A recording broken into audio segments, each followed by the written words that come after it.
KCA president Jayesh George ഇപ്പോൾ 24-നൊപ്പം ചേരുകയാണ്. വിദർഭയിലെ cricket മൈതാനത്ത് നിന്നാണ് നമ്മളിപ്പോൾ ഉള്ളത്. ഒരു ടഫ് സിറ്റുവേഷനാണ് 5th ഡേ, പക്ഷേ നമുക്ക് ഇത്രയും എത്താൻ കഴിഞ്ഞതിനൊരു വലിയ കാര്യമല്ലേ? തീർച്ചയായിട്ടും നമ്മളിപ്പോൾ പലയിടത്തും പറഞ്ഞല്ലോ, നമ്മളൊരു രഞ്ജി ട്രോഫി ഫൈനൽ കളിക്കുക എന്ന് തന്നെയാണ് ഏതൊരു പ്ലെയറുടെയും ഏതൊരു അഡ്മിനിസ്ട്രേഷൻ അല്ലെങ്കിൽ ഒരു ഒഫീഷ്യൽസിൻ്റെ അല്ലെങ്കിൽ ഒരു അസോസിയേഷൻ്റെ ആഗ്രഹം. അത് നമ്മൾ വിൻ ചെയ്യുക ഓൾമോസ്റ്റ് ഓക്കെ, നമുക്ക് ഇല്ലയെന്നല്ല പറയുന്നത്. പക്ഷേ അപ്പം എന്തായാലും ഫൈനൽ കളിക്കാൻ തന്നെ വലിയൊരു അച്ചീവ്മെൻ്റാണ്. കൂടാതെ നമുക്കറിയാം, നമ്മൾ ഈ വർഷം ഒരു മത്സരം കൂടി തോൽക്കാതെയാണ് ഫൈനൽ വരെ എത്തിയത്. ഒരു മത്സരവും നമ്മൾ ലീഡ് വഴങ്ങിയില്ല.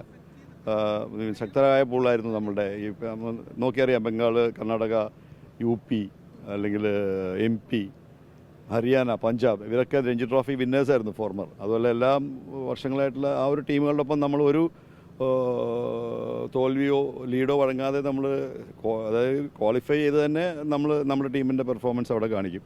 അപ്പോൾ നമ്മൾ പിന്നെ അറിയാം, അതിനൊപ്പം തന്നെ നമ്മുടെ ക്വാർട്ടർ ഫൈനലിൽ ഒരു 1 റൺ വിക്ടറി അല്ലെങ്കിൽ ഒരു റണ്ണിൻ്റെ ലീഡ്, അതും അത് ഫൈറ്റ് ചെയ്താണ്. കാര്യം 81 റണ്ണ് ലാസ്റ്റ് വിക്കറ്റ് പാർട്ണർഷിപ്പ് ചെറിയൊരു കാര്യമല്ല. സൽമാനെയും ബേസിൽ തമ്പിനെയൊക്കെ എടുത്തു പറയേണ്ടതാണ്. അതേപോലെ നമ്മളുടെ ക്വാർട്ടർ ഫൈനലിൽ ഗുജറാത്തും ശക്തമായ ടീമാണ്, ഫോർമർ രഞ്ജി ട്രോഫി വിന്നേഴ്സാണ്. അവിടെ നിന്ന് നമ്മൾ വളരെ ശക്തമായി തന്നെ നമ്മളത് ഫൈറ്റ് ചെയ്തു. ആ ലാസ്റ്റ് മിനിറ്റ് വരെ ഫ്രണ്ടിൽ നിന്ന് ബ്രേവായിട്ട് നടന്നു. അപ്പോൾ അതുപോലെ ഈ മത്സരവും നമുക്കറിയാം, വിദർഭയുടെ ടീം നോക്കിക്കഴിഞ്ഞാൽ അറിയാം, അവരുടെ ബാറ്റിംഗ് ലൈനപ്പ് നോക്കിക്കഴിഞ്ഞാൽ അറിയാം, 600 മുകളിൽ റണ്ണടിച്ച 5-6 ബാറ്റ്സ്മാൻമാർ അവർക്കുണ്ട്. ഇന്ത്യയിൽ തന്നെ top run getters, top wicket ടേക്കറൊക്കെ അവരുടെ അടുത്തുണ്ട്. പക്ഷെ അപ്പോഴും നമ്മുടെ കുട്ടികൾ അതൊന്നും നോക്കാതെ തന്നെ ഒരു എതിരാളികളായിരുന്നു നോക്കാതെ അവർ നമ്മുടെ ടീമിലെ സ്ട്രെങ്തനൻസ് കളിച്ചു. അവർ നമുക്കൊരു 370 റൺ ഓൾ ഔട്ടായി കിട്ടി. തിരിച്ച് നമ്മൾ വെരി ക്ലോസ് ആയിരുന്നു. ഒരു 37 റൺ മീൻസ് സച്ചിൻ ബേബി നിൽക്കുമ്പോൾ 52 റൺ മതി. അപ്പോൾ നമ്മളെല്ലാവരും ആ ഫസ്റ്റ് ഇന്നിങ്സ് ലീഡ്, കാര്യം നമുക്കറിയാം ഒരു 5 ഡേ ആകുമ്പോഴത്തേക്കും ഓൾമോസ്റ്റ് 3 ഡേ കഴിഞ്ഞാൽ നാച്ചുറലി ഒരു ലീഡ് കിട്ടിക്കഴിഞ്ഞാൽ തന്നെ ഏകദേശം ആസ് ഗുഡ് ആസ് പിന്നെ അങ്ങനെ ഒരു അല്ലെങ്കിൽ അത്ഭുതങ്ങൾ സംഭവിക്കണമായിരുന്നു. അപ്പോൾ അത് ലീഡ് വളരെ ക്രൂഷ്യലായിരുന്നു. പക്ഷെ എന്തായാലും കുട്ടികൾ എന്തായാലും ആരും മനഃപൂർവ്വം വിക്കറ്റ് വലിച്ചെറിഞ്ഞ് കളയില്ലല്ലോ. അപ്പോൾ അത് നമുക്ക് ഒരു എന്താ പറയുക, നമ്മുടെ എന്താ പറയുക, സെമിയിലെ ഭാഗ്യം ഇവിടെ ഉണ്ടായില്ലാതെ വയ്ക്കാം നാച്ചുറലി. ബട്ട് അത് ആണല്ലോ ക്രിക്കറ്റ്. KCAയുടെ നേതൃത്വത്തെ പോലും ചോദ്യം ചെയ്യുന്ന തരത്തിൽ ചില വിവാദങ്ങളൊക്കെ ഈ സീസണിൻ്റെ കാലത്ത് ഉണ്ടായി. പക്ഷേ അപ്പോൾ ഈ ഫൈനൽ വരെ എത്തി നിൽക്കുമ്പോൾ അത് യഥാർത്ഥത്തിൽ നിങ്ങൾ ഒരു നേതൃത്വത്തിനൂടി എത്രത്തോളം ഒരു ബൂസ്റ്റ് നൽകുന്നുണ്ട്? വിവാദങ്ങൾ എന്ന് പറയുന്നത് വിവാദങ്ങൾ ഇപ്പോൾ നമ്മുടെ സഞ്ജുവിൻ്റെ കാര്യമാണെങ്കിലേ, സഞ്ജു അതിന് KCAയുടെ അഗൻസ്റ്റ് ഒന്നും പറഞ്ഞില്ലല്ലോ. സഞ്ജു എന്തെങ്കിലും പറഞ്ഞു KCA അല്ലെങ്കിൽ ചെയ്തു എന്നൊക്കെ? അത് കാലാകാലങ്ങളിലുണ്ട്. ഇപ്പോൾ ശ്രീശാന്ത് പണ്ട് ഇതേമാതിരി തന്നെ TC മാത്യുവിൻ്റെ കാലഘട്ടത്തിൽ തലശ്ശേരിയിൽ ക്യാമ്പ് കിടക്കുമ്പോൾ ശ്രീശാന്ത് ബാംഗ്ലൂരിൽ നിന്ന് വന്നില്ല. അന്ന് ശ്രീശാന്തിനെ TC മാത്യു അല്ലെങ്കിൽ KCA പ്രസിഡന്റ് എന്ന രീതിയിൽ അല്ലെങ്കിൽ KCA സെക്രട്ടറി എന്ന നിലയിൽ ഞാൻ പറഞ്ഞു കേട്ടെ. അപ്പോൾ തീരുമാനം എടുത്തപ്പോൾ അന്ന് എല്ലാവരും കൂടി TC മാത്യുവിൻ്റെ മെത്തേഡ് കയറി. അദ്ദേഹം ശ്രീശാന്തിനെ ഇങ്ങനെയാണോ ട്രീറ്റ് ചെയ്യേണ്ടത്, ഇന്ത്യ കളിക്കേണ്ടത്? പക്ഷേ നമ്മളൊരു ഡിസിപ്ലിൻ്റെ ഭാഗമായിട്ട് ഒരു ക്യാമ്പ് എന്തിനാണ് ആ ക്യാമ്പ് വയ്ക്കുന്നത്? ഒരു ശ്രീശാന്തിൻ്റെയോ ടീനുവിൻ്റെയോ അല്ലെങ്കിൽ സഞ്ജു സാംസൻ്റെയോ കഴിവ് തെളിയിക്കാനല്ല. പക്ഷെ അവരുടെ ആ സാന്നിധ്യം ബാക്കിയുള്ള പ്ലേയേഴ്സിനെ എത്ര സപ്പോർട്ട് ചെയ്യുന്നവർ ആലോചിക്കണം. ഓരെങ്കിൽ സഞ്ജു സാംസൺ ക്യാപ്റ്റനായിരുന്നു. അപ്പോൾ അദ്ദേഹം അവിടെ വരുമ്പോൾ ആ ടീമിൻ്റെ ബൂസ്റ്റ്, അല്ലെങ്കിൽ ഷോൺ റോജർ ഉണ്ട്, അല്ലെങ്കിൽ ആപ്പിൾ ടോം ഉണ്ട്, ചെറിയ പ്ലേയേഴ്സ് ഉണ്ട്, ആ ക്യാപ്റ്റൻ അവിടെ വേണം. അതുകൊണ്ടാണ് KCA പറഞ്ഞത്. അപ്പോൾ അതിനകത്ത് വിവാദങ്ങളൊന്നുമില്ല. അപ്പം നാച്ചുറലി ഒരു KCAനെ ഡിഫെൻസീവിൽ അല്ലെങ്കിൽ KCAയുടെ അഗൻസ്റ്റ് ഒഫൻസീവായിട്ട് ഒരു വാർത്ത വന്നു, ഞങ്ങളുടെ ഈഗോ ആണെന്ന് പറഞ്ഞപ്പോൾ നാച്ചുറലി അത് പ്രതികരിച്ചു. അതൊക്കെ ഇതിനകത്തുണ്ടാവും. സഞ്ജു തന്നെ പറഞ്ഞല്ലോ, ഞങ്ങളത് കഴിഞ്ഞിട്ട് ഞാനും സഞ്ജുവും കൂടി BCCയുടെ അമ്മൻ അവാർഡ് കണ്ടിട്ട് സംസാരിച്ചു. KCAയും സഞ്ജുവും തമ്മിൽ പ്രശ്നത്തില്ല. ഫൈനലിലെത്തുമ്പോൾ അത് ഇത്തരം വിവാദങ്ങൾ സമയത്തൊക്കെ നമുക്കുണ്ടായ വിഷമമൊക്കെ കവറപ്പ് ചെയ്യുന്ന തരത്തിലായോ? അത് നമ്മൾ പ്രസ്ഥാനത്തിലിരിക്കുമ്പോൾ വിവാദങ്ങളുണ്ടാവും. അപ്പോൾ അതൊന്നും വിഷമമൊന്നും ഞങ്ങൾക്കില്ല. നമ്മൾ ചെയ്തത് ശരിയാണെന്ന് ഇപ്പോൾ തെളിയിച്ചല്ലോ.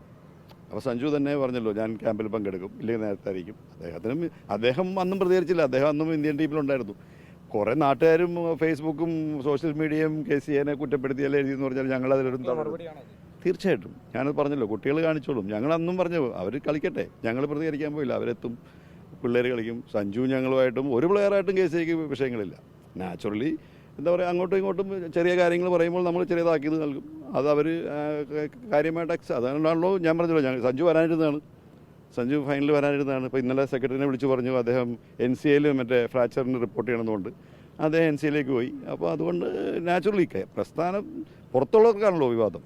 ഇപ്പോൾ തിരിച്ചു പോകുമ്പോഴേ ഇപ്പോൾ അവർക്ക് വലിയ സ്വീകരണം ഏർപ്പാടാക്കുന്നുണ്ടോ?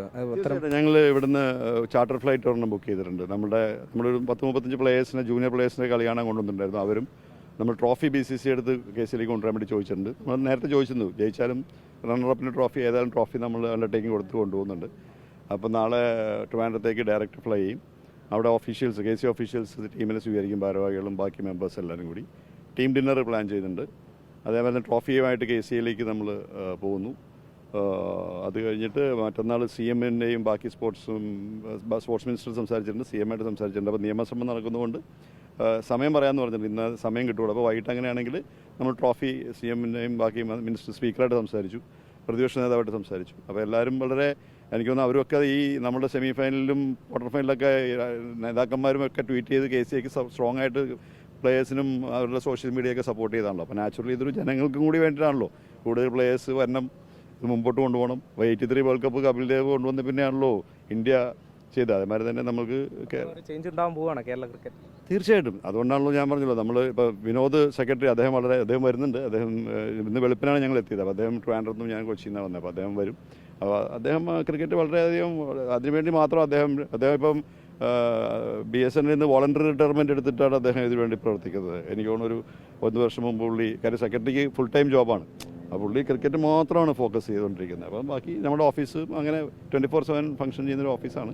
അതിൻ്റെയൊക്കെ ഞാൻ പറഞ്ഞല്ലോ, ഇതൊരു പ്ലെയർ അഡ്മിനിസ്ട്രേറ്റർ, ഫോർമർ അഡ്മിനിസ്ട്രേറ്റേഴ്സ്, ഇപ്പോൾ ഞാൻ പറഞ്ഞ മാതിരി ഇൻഫ്രാസ്ട്രക്ചർ, പണ്ടൊക്കെ അവിടെ ഒരു ഗ്രൗണ്ട് ഉണ്ടായിരുന്നുള്ളൂ, അത് കഴിഞ്ഞിപ്പോൾ നമുക്ക് 13 ഫസ്റ്റ് ക്ലാസ് ഗ്രൗണ്ടുകളുണ്ട്. കുട്ടികളെ നമ്മൾ ഓവർസീസ് ടൂർ വിടുന്നു, അതേമാതിരി തന്നെ അക്കാഡമികൾ ഫോം ചെയ്യുന്നു. അപ്പോൾ ഇതൊരു, ഞാൻ പറഞ്ഞു 2007 ശേഷം BCCI ഫണ്ട് തരുന്നത് ഏറ്റവും കൂടുതൽ ക്രിക്കറ്റിന് വേണ്ടി ചിലവാക്കുന്ന സംഘടന കേരള ക്രിക്കറ്റ് അസോസിയേഷൻ. അതിൻ്റെ മാറ്റങ്ങളാണ് അത്. അന്ന് മാത്യു മുതൽ അങ്ങനെ ഞങ്ങൾ അത് കണ്ടിന്യൂ ചെയ്യുന്നു. ഓരോ പുതിയ ആശയങ്ങൾ, പുതിയ കാര്യങ്ങൾ. ഇപ്പം പുതിയ സെക്രട്ടറി വന്ന പിന്നെ നമ്മൾ ഫിറ്റ്നസ്സിന് വളരെയധികം ഇമ്പോർട്ടൻസ് കൊടുത്തു, ഡിസിപ്ലിന് ഭയങ്കര ഇമ്പോർട്ടൻസ് കൊടുത്തു. അപ്പോൾ അങ്ങനെ നമ്മൾ ഇപ്പം ഫിറ്റ്നസ് ഇല്ലെങ്കിൽ തന്നെ അദ്ദേഹത്തിൻ്റെ ക്ലബ്ബിൽ തന്നെ പ്ലെയർ ഫിറ്റ്നസ് ഇല്ല എന്നിട്ട് പറഞ്ഞു വിട്ടു. പ്രസിഡൻ്റായ എൻ്റെ ക്ലബ്ബിൽ കളിക്കുന്ന ഫിറ്റ്നസ് ഇല്ലാതെ പറഞ്ഞു വിട്ടു. അപ്പോൾ നമ്മൾ അതൊരു ഫിറ്റ്നസ്സിന് നൽകി, ഡിസിപ്ലിന് കാര്യമാക്കി പല മാറ്റങ്ങളും കൊണ്ടുവന്നു. അപ്പോൾ അതിൻ്റെ എല്ലാം ഒരു കണ്ടിന്യൂറ്റിയാണ്. അങ്ങനെയാണ് നമ്മൾ ബാക്കിയുള്ള ടീമുകൾ നോക്കുമ്പോൾ മുംബൈ ആണ്, കൽക്കട്ടയാണ്, അവരൊക്കെ ഫസ്റ്റ് ഡിസിപ്ലിനും എൻട്രൻസ് ഫിറ്റ്നസ് അങ്ങനെയാണ് കൊടുക്കുന്നത്. നമുക്ക് പക്ഷേ അതിന് മാത്രം പ്ലേയേഴ്സും ഇല്ല നാച്ചുറലി. അപ്പോൾ നമ്മൾ പക്ഷേ ഇപ്രാവശ്യം പ്ലേയേഴ്സ് ഇല്ലെങ്കിലും ഫിറ്റ്നസ്സിനും വളരെ ഇമ്പോർട്ടൻസ് സെക്രട്ടറി കൊടുത്തിട്ടുണ്ട്. സെലക്ഷൻ കമ്മിറ്റി ചെയർമാൻ എല്ലാ മാച്ചിലും ടീമിൻ്റെ ഒപ്പം വിട്ട് ആ കാര്യങ്ങൾ കമ്മ്യൂണിക്കേറ്റ് ചെയ്തുകൊണ്ടിരിക്കുന്നു. അപ്പോൾ വളരെ നല്ല രീതിയിൽ അത് പ്രവർത്തിക്കുന്ന സംഘടനയായി മാറി. ഈ താരങ്ങളുടെയും ഒരു മൈൻഡ് സെറ്റ് കാര്യമായി മാറിയതുപോലെ തോന്നുന്നു. വലിയ സമ്മർദ്ദം ഉണ്ടാകുമെന്ന് തോന്നുന്ന ഘട്ടത്തിൽ പോലും അവർ കളിക്കുന്നുണ്ട്. അപ്പോൾ കോച്ച് അവരുടെ മൈൻഡ് സെറ്റിലൊക്കെ കാര്യമായ മാറ്റം വരുത്തുന്നു തോന്നുന്നു. കോച്ചിൻ്റെ ഒരു ഇമ്പാക്റ്റ് എത്രത്തോളം ഉണ്ട്? തീർച്ചയായിട്ടും കോച്ചാണ് ഒരു ഇമ്പാക്റ്റ് ഉണ്ടാവും. കോച്ചിൻ്റെ പല പദ്ധതികൾ, ഇപ്പോൾ നമ്മളിപ്പോൾ സർവാത്തനെ നമ്പർ 3 വിടുന്നു, അല്ലെങ്കിൽ അങ്ങനെ പല ആക്ഷൻസ് അല്ലെങ്കിൽ കോച്ചിൻ്റെയാണ്. പക്ഷേ കോച്ച് വളരെ ഒരു സ്ട്രിക്റ്റ് ഡിസിപ്ലിനറിയാണ്. പക്ഷേ അതിനൊപ്പം തന്നെ KCAയും ആ ഡിസിപ്ലിനറി ആക്ഷന് ഒരു ഒപ്പം നിന്നു. അപ്പോൾ അദ്ദേഹം പറഞ്ഞതിന് അദ്ദേഹത്തിന് പൂർണ്ണ സ്വാതന്ത്ര്യം കൊടുത്തു. എല്ലാ ദിവസവും സെക്രട്ടറിയായിട്ട് കമ്മ്യൂണിക്കേറ്റ് ചെയ്യും. ആരെങ്കിലും ഡിസിപ്ലിനറി ഉണ്ടെങ്കിൽ ഓക്കെ തിരിച്ചു പോക്കോളാൻ പറയും. അപ്പോൾ ഫസ്റ്റ് തന്നെ ഡിസിപ്ലിന് വളരെയധികം ഇമ്പോർട്ടൻസ് കൊടുത്തു. അതേമാതിരി തന്നെ ഞാൻ പറഞ്ഞല്ലോ, കോച്ച് വന്ന് 1 മാസം മുമ്പാണ്. അപ്പോൾ കോച്ച് ഞാൻ കോച്ചിനെ കുറച്ച് കാണുകയല്ല, കോച്ചിൻ്റേതായ ടാക്ടിക്സ് വെക്കണം. പക്ഷേ ഇതൊരു വർഷങ്ങളായിട്ട് KCA കൊണ്ടുവന്ന, അതായത് ഇൻഫ്രാസ്ട്രക്ചറിൻ്റെ ഉണ്ട്, ഡിസിപ്ലിൻ്റെ ഉണ്ട്, നമ്മൾ പറയുക എക്യുപ്മെൻറ്റ്സ് പുതിയ കുറേ വാങ്ങിച്ചപ്പോൾ BCCI കടമ്പയുടെ സോഫ്റ്റ്വെയർ വെച്ചുകൊണ്ട് അവരുടെ എൻഡുറൻസ് നമുക്ക് ടെസ്റ്റ് ചെയ്യാം. പല നവീന മെത്തേഡുകൾ ചെയ്യുന്നു. അങ്ങനെ ആ ഒരു എന്താ പറയുക, നമ്മൾ കാലത്തിനൊപ്പം ബാക്കിയുള്ള അസോസിയേഷനുകൾ ചെയ്തുകൊണ്ട് എങ്ങനെയാണോ മുമ്പോട്ട് പോകുന്നത് ആ രീതിയിൽ നമ്മൾ കൂടുതൽ പ്ലേയേഴ്സിന് വേണ്ടിയും അസോസിയേഷൻ സ്പെൻഡ് ചെയ്യുന്നതിൻ്റെ ഒരു വിജയം കൂടിയാണിത്. ഒരൊറ്റ കാര്യം കൂടി ചോദിച്ചോട്ടെ. നമ്മൾ കഴിഞ്ഞ ദിവസം കരുൺ നായരോട് സംസാരിച്ചപ്പോൾ അദ്ദേഹം KCAക്ക് വേണ്ടി കളിക്കാൻ താല്പര്യം ഉണ്ടായിരുന്നു, ഇനിയൊരു സാഹചര്യം വന്നാൽ കളിക്കാൻ തയ്യാറാണ് എന്നൊക്കെ പറയുകയുണ്ടായി. അതിലെന്താണ് KCAക്ക് പറയാനുള്ളത്?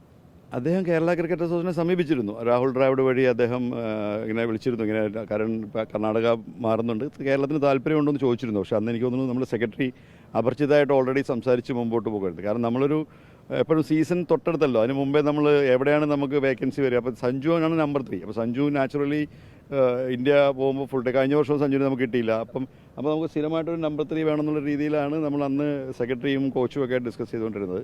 പക്ഷേ ആ സമയത്ത് അപരിചിതനായിട്ട് നമ്മളുടെ ഫോർമർ പ്ലേയേഴ്സ്, ഇപ്പോൾ സർവാത്തെ വന്നു, നമുക്ക് left hand spinner Sijomon injury ആയി, അപ്പോൾ അവിടെ ഒരു വേക്കൻസി വന്നു. അപ്പോൾ പെട്ടെന്ന് സർവാത്തെ വന്നു. അപ്പോൾ അതൊക്കെ പല നമ്മളുടെ ഫോർമർ പ്ലേയേഴ്സ് അല്ലെങ്കിൽ മാച്ച് റെഫറിമാരും അമ്പയേഴ്സൊക്കെ ആയിട്ട് അവരൊക്കെ ആയിട്ട് സംസാരിക്കും. നമ്മുടെ സ്ലോട്ടിൽ എവിടെയാണ് വേക്കൻസി, അതൊക്കെ നോക്കിയിട്ടാണ് ചിന്തിക്കുന്നത്.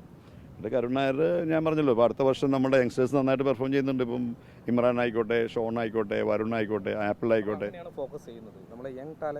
തീർച്ചയായിട്ടും നമുക്ക് അവിടെ വേക്കൻസി ഉണ്ടെങ്കിൽ ആ വേക്കൻസി ഫിൽ ചെയ്യണം. കാര്യം നമുക്കറിയാം, ഒരു ടീം ഗെയിമിൽ ഇപ്പോൾ നമുക്ക് നല്ലൊരു ഓഫ് സ്പിന്നർ, ജലജിൻ്റെ സ്റ്റാൻഡേർഡിലുള്ള അന്ന് ജലജ് വന്നു, അന്ന് ചില ഫാബിദ് ഫറൂഖ് ഉണ്ടായിരുന്നു, ഫാബിദ് നേരെ പോണ്ടിച്ചേരിക്ക് പോയി. അല്ലെങ്കിൽ അങ്ങനെ ഒരു സമയം വന്നപ്പോൾ നമുക്കൊരു കുറച്ച് എക്സ്പീരിയൻസ് ആയിട്ടുള്ളൊരു ബോളേഴ്സിന് വേണമെന്നുള്ള സീനിൽ ആ ഒരു ഓഫ് സ്പിൻ സ്ലോട്ട് വന്ന് ജലജ് ഓൾറൗണ്ട് എന്നുള്ള രീതിയിൽ ജലജ് വന്നു.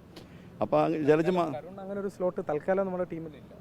അത് ഞാൻ നെക്സ്റ്റ് ഇയർ വരുമ്പോൾ ഞാൻ പറയാം ഇപ്പം നമ്മളുടെ ഇപ്പം 16 വയസ്സുള്ള നമ്മൾ 19 വയസ്സിലുള്ള പിള്ളേർക്കൊക്കെ നമ്മൾ ഈ ഒരു ആരെങ്കിലും കൊടുക്കുമോ സെമി ഫൈനലിൽ കൊണ്ടുപോയിട്ട് നമ്മൾ ഇമ്രാന് ചാൻസ് കൊടുക്കുന്നു അല്ലെങ്കിൽ ഫൈനലിന് ആപ്പിളിന് ചാൻസ് ബേസിൽ തമ്പിമാരൊരു പ്ലെയർ പുറത്തിരുന്നിട്ടാണ് ഇഞ്ചുറി ആണെന്ന് തോന്നുന്നു ഞാൻ നോക്കില്ല അപ്പോൾ ഞാൻ പറഞ്ഞില്ലേ അപ്പം നമ്മൾ ആ ഒരു ടീം കോമ്പിനേഷനിൽ വിശ്വസിച്ചുകൊണ്ട് മുമ്പോട്ട് പോകുന്നു.